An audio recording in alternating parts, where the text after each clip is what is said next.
Hi folks, Jennifer Nelson here with Pocket Hours. Pocket Hours is the only podcast made by realtors for realtors. Come listen as I interview high-producing brokers to hear their best practices.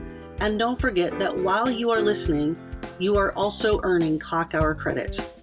Tune in every other week to hear from someone new, and please remember to tell your broker friends about Pocket Hours so more folks can elevate their business. Be the agent you would hire. Looking forward to having you listen in. Hi folks, Jennifer Nelson here with Pocket Hours. Today, I have the privilege of introducing you to Maggie Karshner. I asked Maggie to be on Pocket Hours to continue the conversation about fair housing. As all of you listening to the call know, we are now required for clock hour renewal for our state license to take a fair housing class, and that is the bare minimum. So keeping conversations alive, looking at business practices, as Maggie says in this interview, interrogating your assumptions. How does this show up? How does it not show up? How can we continue to ask ourselves difficult questions to change our behaviors that are so ingrained, to continue this, not just to do the bare minimum? I'm excited for you to hear from Maggie. Here we go. I am so excited to have this conversation today with Maggie Karshner. As you just heard in the intro, Maggie and I have had a great conversation over the phone and had some lovely interchanges that I'm excited for you to hear from her around just her background in education, her work in her current self-employment, coach in anti-racism work. And she works with a lot of real estate agents. And so she comes to us with a wealth of knowledge that super relevant, has been relevant for a long time. However, we haven't started talking about it until recently. And so I'm excited to have Maggie on the podcast. Welcome. Yeah, thanks for having me. You bet. So Maggie, you're aware that we, as an industry, as the Northwest MLS and Seattle King County of Realtors, has determined that there needs to be now, and just now, which we're super late to the game, right, a fair housing class as part of an ongoing education requirement for realtors. So they are popping up different places. We just had ours at Scout. Our entire broker went through a fair housing class. What I was amazed of, and I think I kind of consider myself a little bit more educated on this front, but as I went through the material, I was surprised how little I knew. And how much I still have to learn. And I felt like we're just scratching the surface on learning about it. So just from a kind of a wide perspective, and then we'll get a little bit more gritty and get into it a little bit more. Tell us a little bit your thoughts on why it's taken us so long to start to have these relevant, important conversations.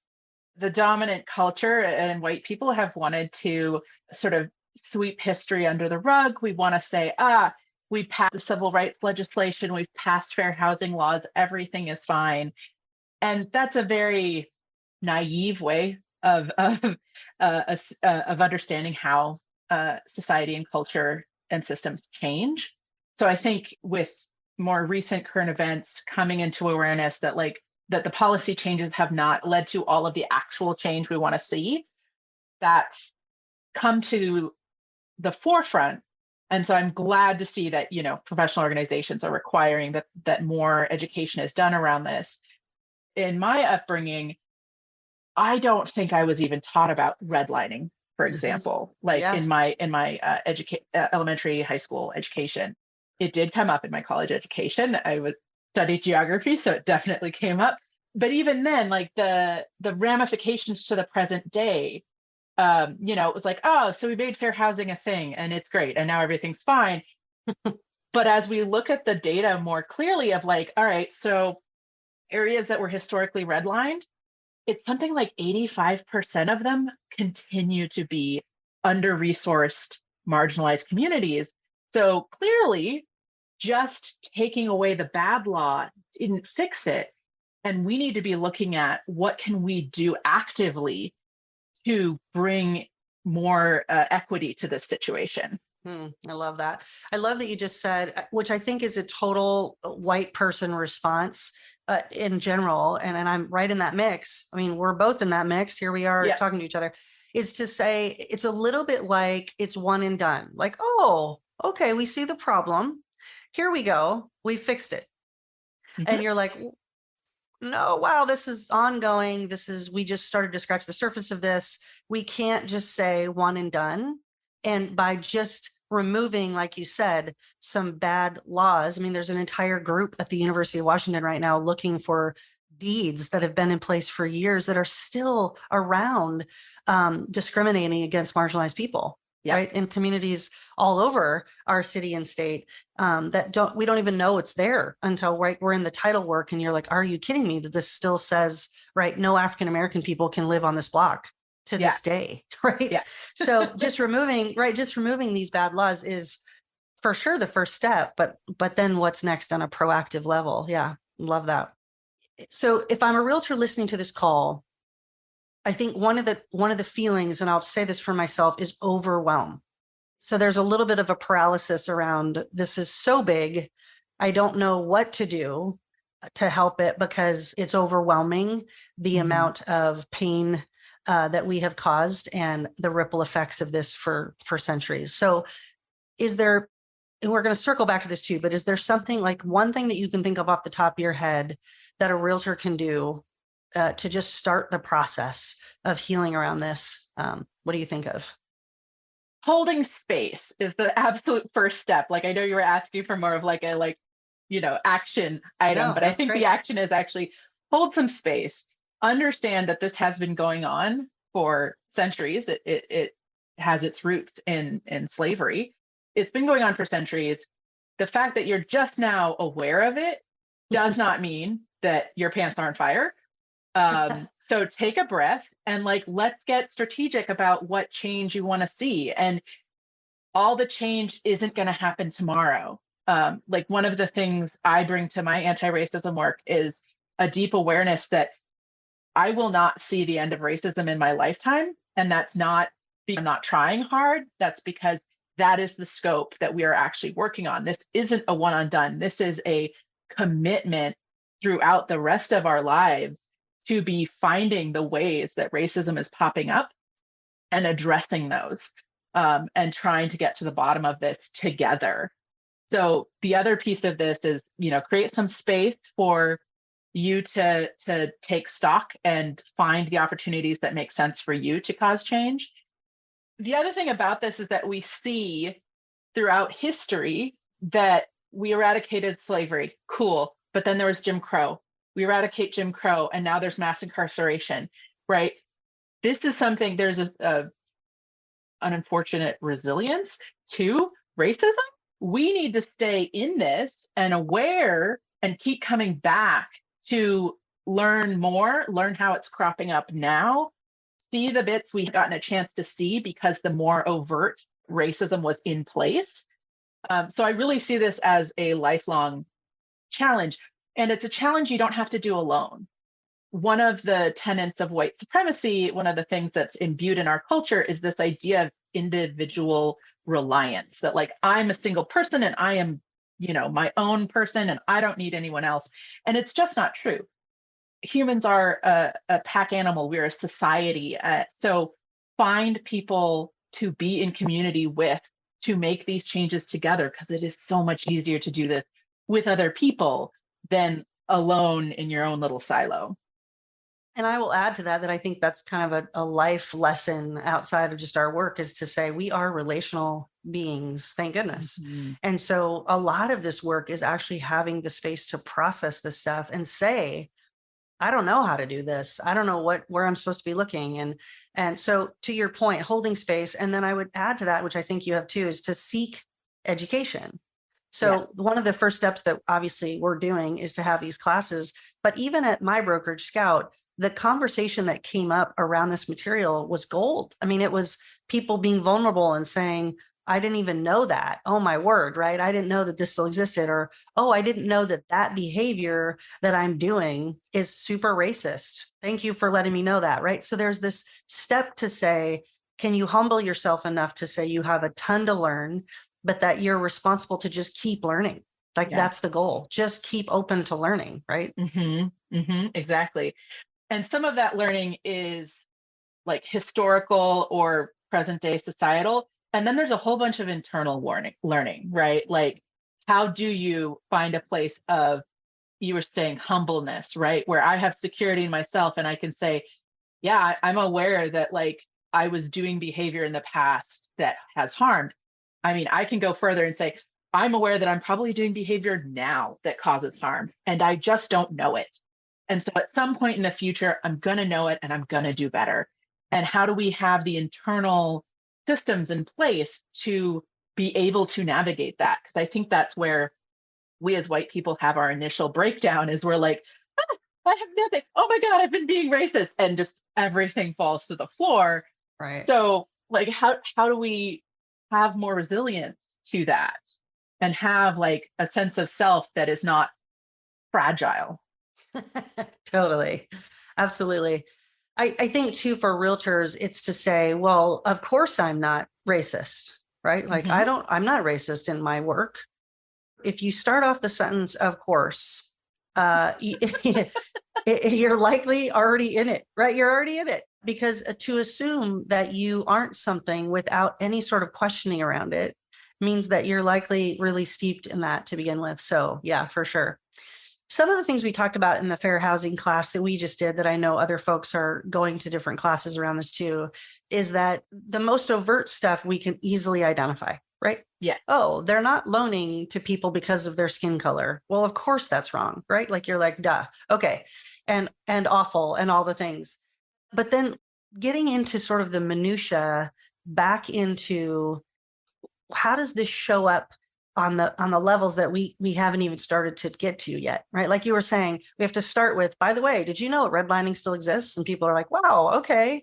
And we understand redlining. And then the next step is to say, wait, do you understand that how you phrase that certain question or the stereotype that you have around that in your daily work? So I guess the question for you is, long question, sorry, is how do you see that showing up for realtors? Like some examples of where that shows up in our work. As a coach, I can conjecture and then I can like see what my clients are finding. So I've got sort of like a step removed from the actual process that realtors are going through. Like I'm aware of a shift away from using the term master bedroom because that has historical roots. I'm aware of the bias that comes into play when a client might be asking for a recommendation of what neighborhood they want to move into. We still describe neighborhoods as good or bad neighborhoods. That is a very simplistic summarization of a neighborhood that has its roots in redlining. It's the good ones were the green ones and the bad ones were the red ones. And so Yeah. it maps so consistently to the present day. So how are we describing neighborhoods, right? Like, and are they, if we expand from good and bad, okay, are they up and coming? What does that mean? Are they gentrifying? Oh, there's a whole can of worms we could get into. Yes. How do we think about recommending neighborhoods to certain people? Because we're doing that bias piece all the time in our background, right? Our brains are actually wired to discriminate. We are wired to say there's column A, there's column B, there's column C, and one of these is better. And so that is not a flaw, that is actually a feature.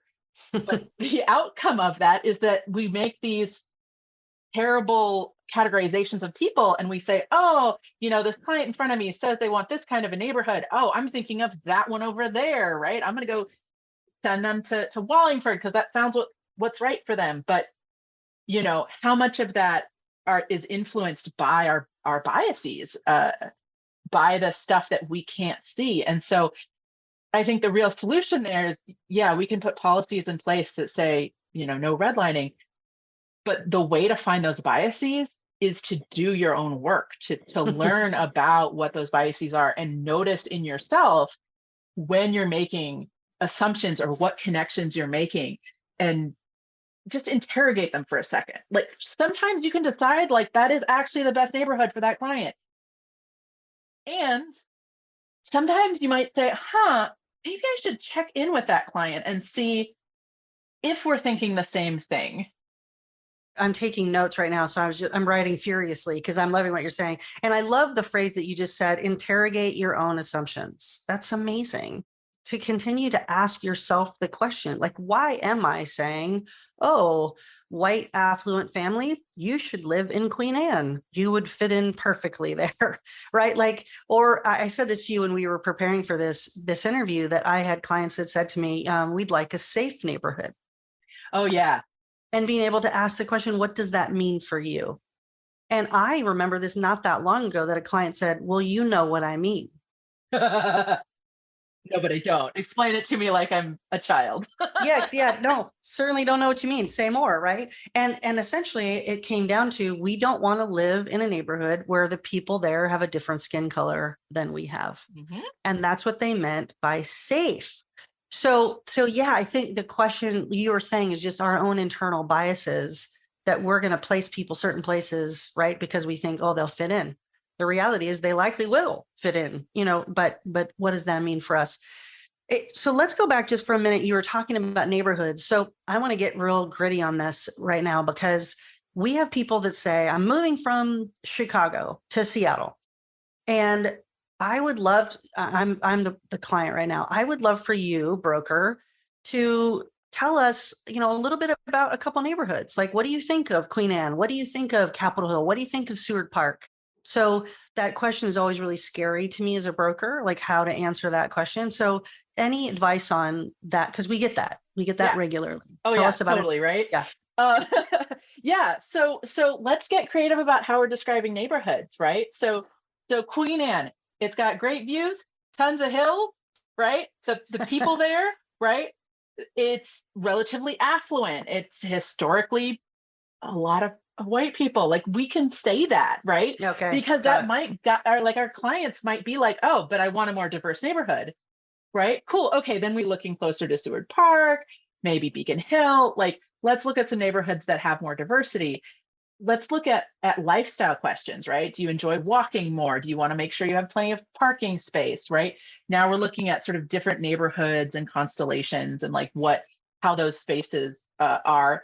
And I think, like, there's a way to describe, like, I almost think of this from a marketing perspective, like a way to describe neighborhoods, like, Seward Park is like a golden retriever, but Queen Anne is like a Boston Terrier, right? Like, let's get creative with how we describe stuff, right? Like, Ballard, like, in my mind, is it's like a suburb in the city, right? It has some certain amounts of distance. It's got a lot of that, like, it is very homogeneous for the most part, and it's had a lot of, development lately. Okay, so that means certain things.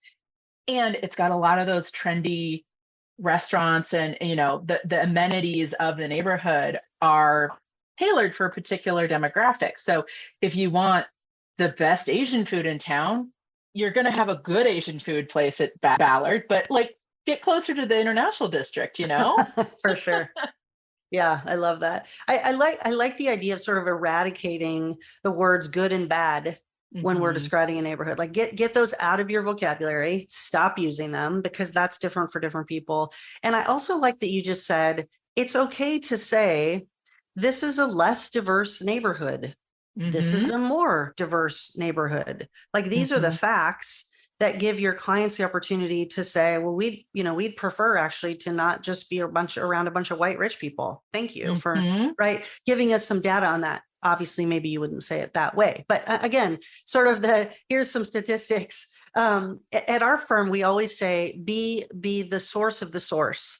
So as many times as you can refer them to articles or to stats that aren't, that you not having a spin, an interpretation on it, but you saying like, hey, here's some information about Queen Anne, check it out. Here's some information about, be the source of the source. I like that.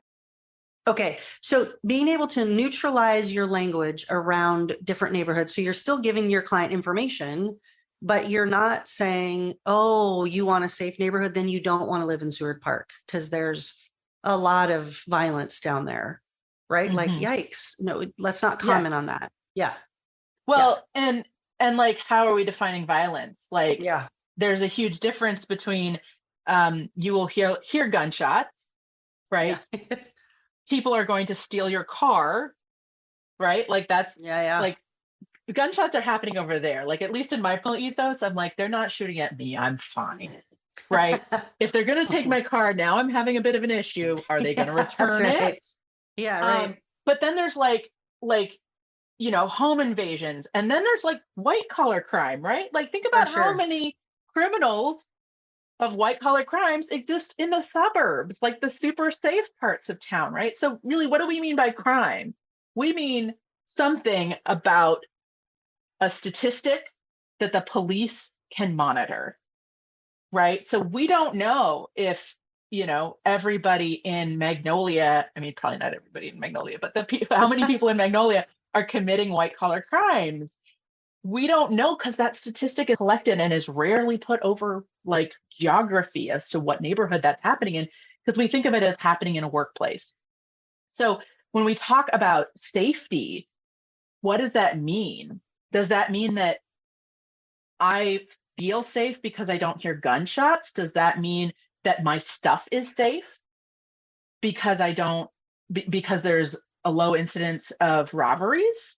This is something that people have different stances on what safety is. I feel much safer in a neighborhood where I can hear gunshots than I do in a neighborhood where I am considered rich and I am a target for people stealing my stuff. Yep. Right. And I Yep. know plenty Yep. of people who'd be flipped on that, and that's fine. Right. Right. But like, safe becomes this catch all term that does not describe what we are looking for. Pocket Hours is brought to you by Scout Real Estate. Hi, I'm Jennifer Nelson, owner at Scout Real Estate. I started this firm with the vision of doing things differently, with our focus on legendary service for our clients and creating a community of producing agents to spur each other to do higher quality work. If you are interested in learning more about how a small group of like-minded brokers have come together to have some fun while doing a lot of business, reach out to me, 206-227-7966, or email jennifer@scoutrealestate.com. I promise you this, fun is a high priority for me, but so is winning. So if you appreciate those two things, you might be interested in Scout. Looking forward to hearing from you.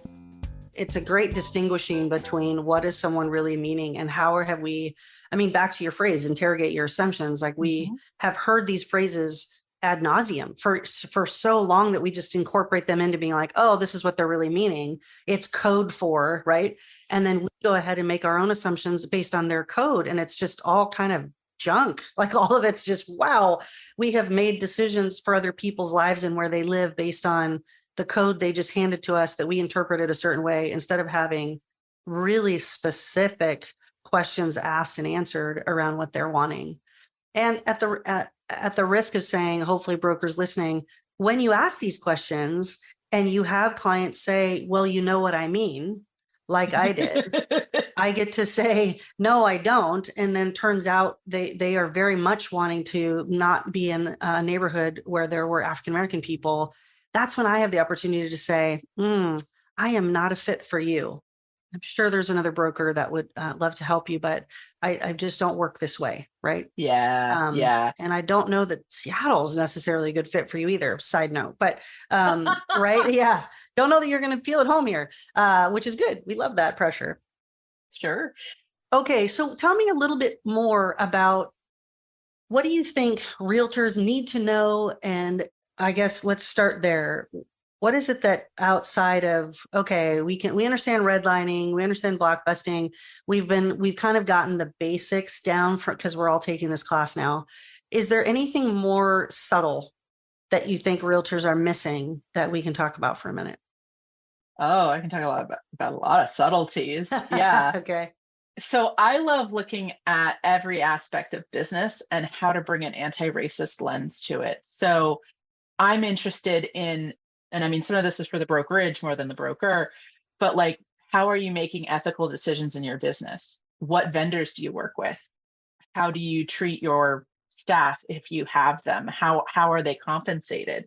These are all things that we love to say, oh, it's just business. And like the standard going rate is da da da, or this is how it usually works, which is all well and good, except that when we start trying to notice our unnoticed biases, it all falls apart, right? So what would it be like if you tracked down, a photographer who is a person of color so that you could be helping them support their business? or a stager, right, who is, uses, is more, they're owned more diversely or has more ethical, like practices within their own business. Like, is there a way we can interrogate just a little bit deeper to try and be just a little bit better? Because, like I said, this is a lifetime practice, right? So if you cannot find one of these people who fits this bill, fine, but stay on the lookout, right? Like, I am always on the lookout for professionals, since I come across a lot of folks and I like to refer. People often turn to me for, like, do you know a good accountant? I'm like, yeah, yeah, yeah. Here you go. Right. But so that, for that reason, I go around and collect other businesses that I want to be able to lift up and say, these are some people who, uh, have been historically marginalized and deserve like an extra leg up. And it's very easy as a white person to turn to another white person and be like, I trust this person, right? Right. Which is like, and then end of sentence, right? So I try and do the opposite, right? Like, here are people of color who I have vetted with the same level that I actually do vet my white professionals, but, so that there can be some diversity, so that we can lift up more people as we are being in business ourselves. I know that there's, I work with self-employed people all day, and there's plenty of anxiety about, like, will there be enough? And the reality is that you have so much more power and control in your role than you ever did, like, in an employed job, like whatever that world looked like. So True. use that power, Yeah. right? And we have to acknowledge we have it, and we have to say, these are little changes that are not going to significantly affect my bottom line, or maybe they do affect my bottom line, but I think this is worth it. One of the things we talked about in our class here at Scout was, because we are business owners, you just said that the bank that you choose to put your money in, there's Yeah. Black owned banks. Move your money, right? You just talked about vendors. Like, we just ordered a sign for our for the front of our building, and Farley, who's our creative director here, sought out a sign company that was owned by people of color in order to get that done, right? So, like, saying, okay, it's some more work, right? It's harder because there's low hanging fruit, rich white people everywhere offering you services, Amazon, for example, Yeah. right? But how are we supporting our local communities? And then how are we going about doing that? One other thing I'll add is, I think it would be such an interesting conversation. And as we were talking, I thought, oh, I want to do this, is to reach out to your database broker, reach out to your clients and say, hey, I own this real estate company, right? This is and you are part of my clients. I am trying to develop a broader sense about how to be less racist, how to attack my biases. And so I'm wondering, who do you know that's a business of color, or how have you been doing that in your business? Or just have a conversation that, one, identifies that you care about it to your clients, Yeah. but that two, they might give you some great insight that you didn't know. And three, they might have perfect resources for you to say, oh, us too, this is what we're doing. And this is where we moved our money. This is where we shop. This is where we write. And it continues the conversation. So don't be afraid to bring this up with your database, with your clients too. Yeah. Yeah. Cause we're not the only two white people on the planet who care about this. God, I hope Thank not. At God. least. Yeah, no kidding. Wow. Thank goodness. I love it. I love it. Yeah. And so we have to, as white people, we have to conspire against white supremacy. We have to say, I'm going to be a race traitor. I'm, like, not going to do this the way that is supposed to be, or the normal way, which, is turning to other white people and being like, so this is what I'm thinking about. This is what's going on for me.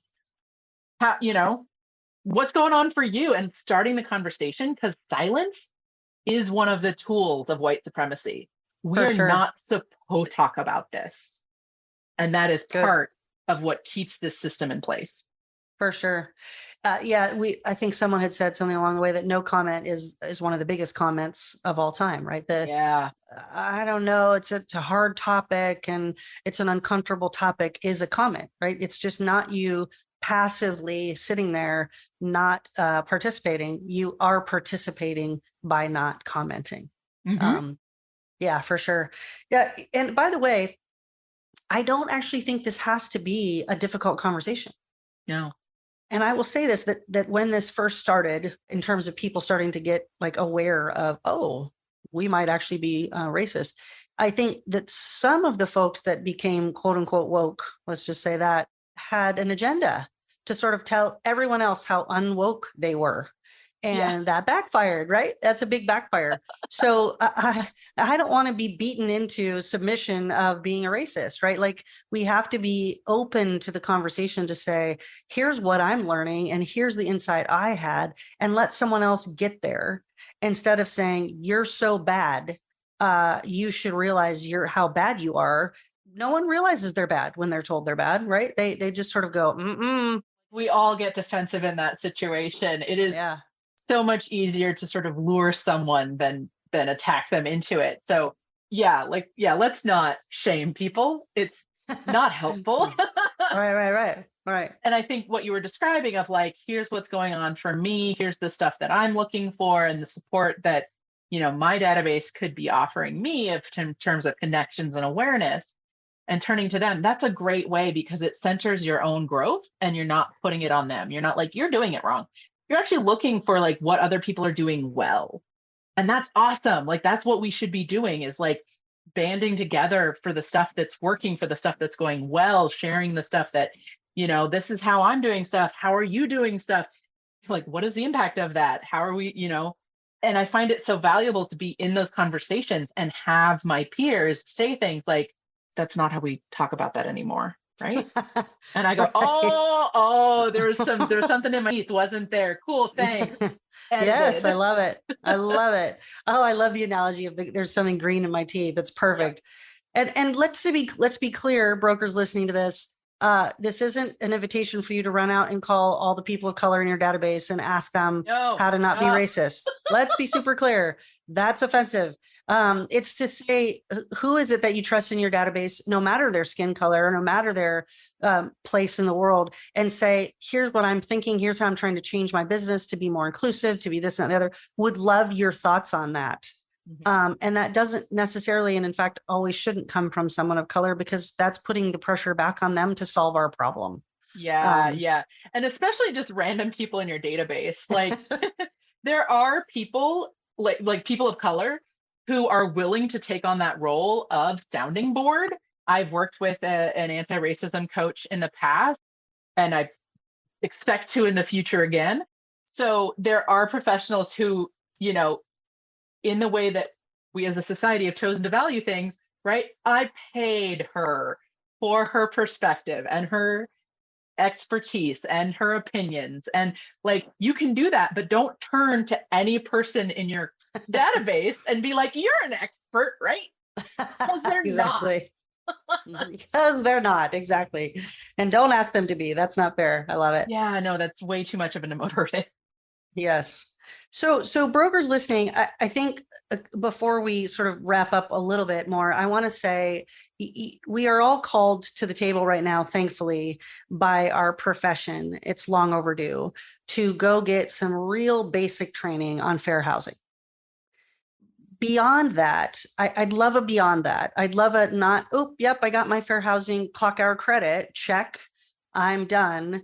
Let's reach into our souls. Let's say, as you said so well, Maggie, the question, interrogate your assumptions and ask the questions, how is this showing up in my business? And I need to actively, continually ask those questions to start the reparations here. What else can be done, or what are some other questions they can ask themselves? Any question and like a long-term commitment, I'm a huge fan of. Some things that I wonder about is like, if your clients all seem to be a bit monochromatic, why? And don't run out and solve that. Like, please don't just start handing people of color your business card, because like that's not going to work.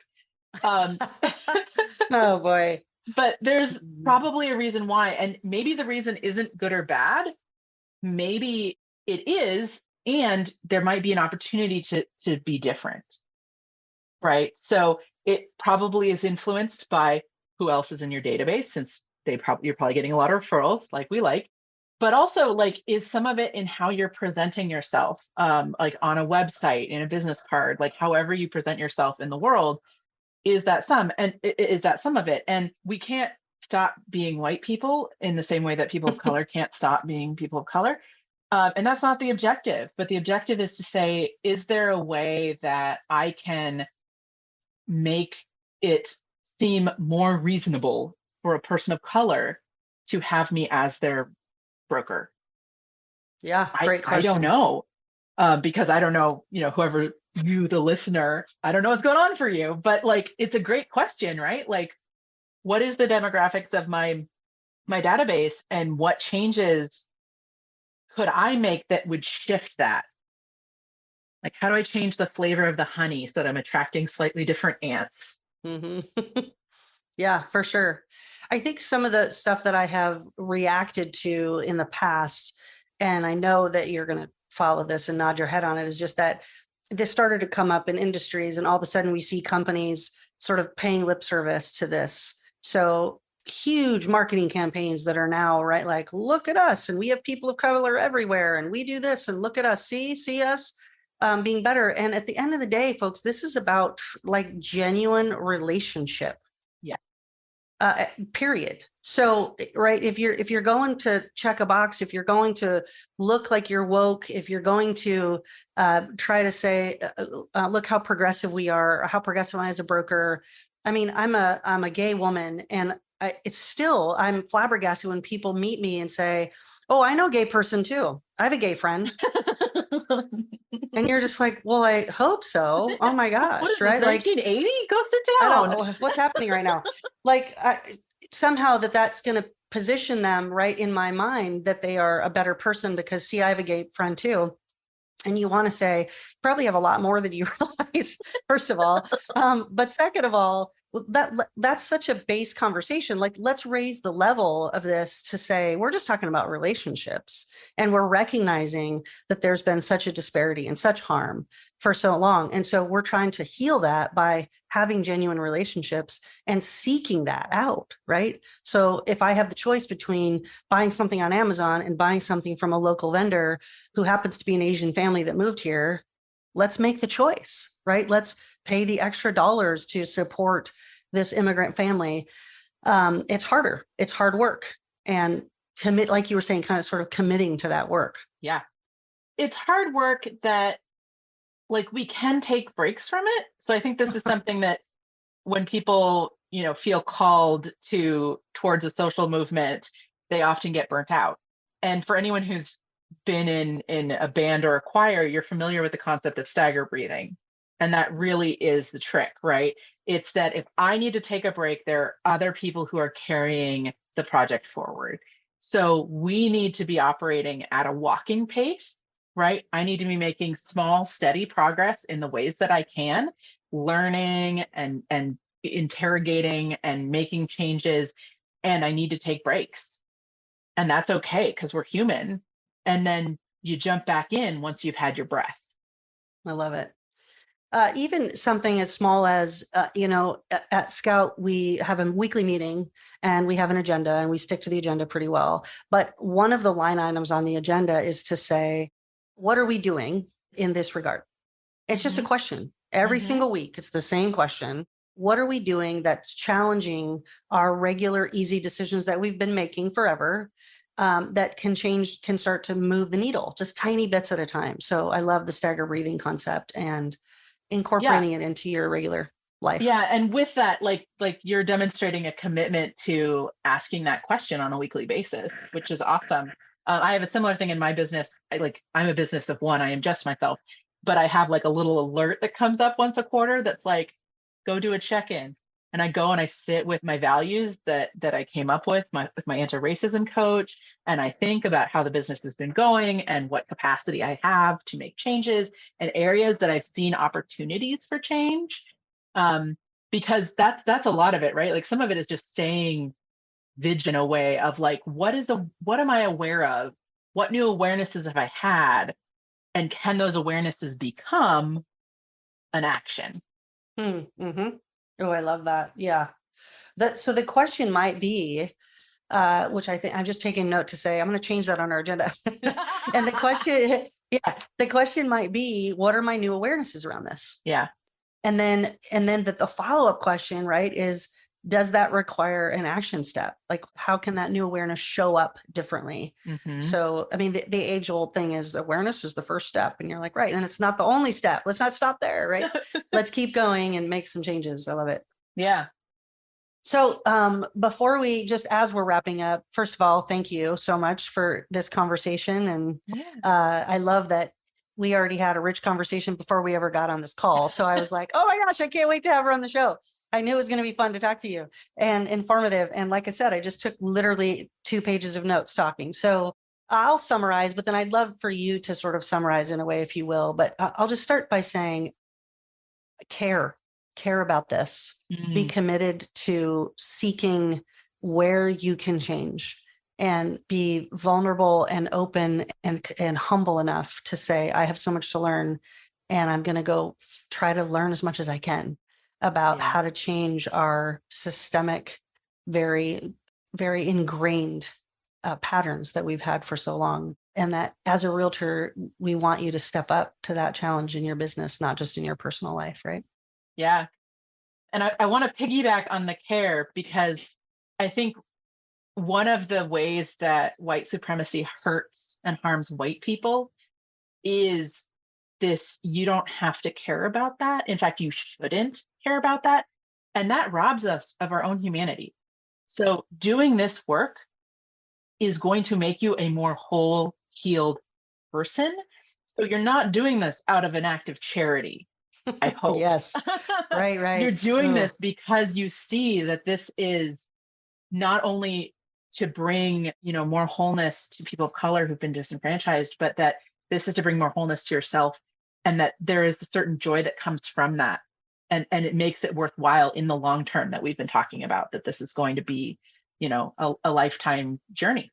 I love that. I seriously, I was smiling. I think you saw me because we're on screen seeing each other now. But for the listeners, I have this giant grin on my face. And that's to say, if you do it for nothing else, do it for yourself. I mean, the non-charity work is such an important lens on this, to say, don't continue in your white supremacy by saying, look at me, how I'm helping disenfranchised, people of color. It's like, look at you and look at all the work you need to do. And right. And how much you're going to benefit as a human being from doing this work. Your spouse, your partner, your friends will thank you, because it's a humbling work, and rewarding by what you get to learn about yourself and how you can be a better human. So I love it. Thank you, Maggie, so much. Yeah. Thanks so much for having me. You appreciate it. And I'm sure we'll be circling back with a number 2 interview in the future, but I'm really grateful for your time. Yeah. Thank you. Thank you so much for listening into Pocket Hours. I hope this has been interesting, fun, made you laugh, made you think, spurred you on to do and implement some new things in your business. I appreciate your time and hope this has been a good use of it, period. Now, go be the agent you would hire.